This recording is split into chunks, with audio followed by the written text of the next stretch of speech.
Japan, 1970s.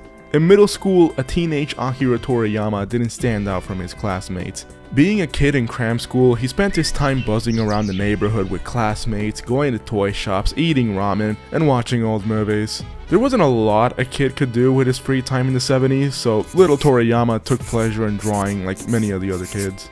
Apparently, he was pretty good at it from a young age and knew he had talent when he drew one of the dogs from Disney's 101 Dalmatians, which, according to him, had precisely the right proportions. But the day that changed everything was when he went to the house of a friend who happened to have an older brother with a massive collection of manga, causing him to not only develop an interest in illustration, but to panel and frame his own stories. This set him on the path to become an illustrator. Success, however, was not something he flirted with.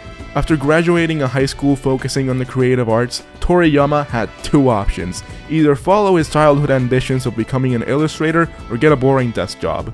So of course, he picked the boring desk job. Like, he needed money, and taking the route most Japanese students took after high school made sense. I mean, he sucked ass at it. He was always late, never followed the dress code, and was considered the problem child of the office. So one day he said, you know what, fuck it. He quit his job and told himself he was gonna figure it out later.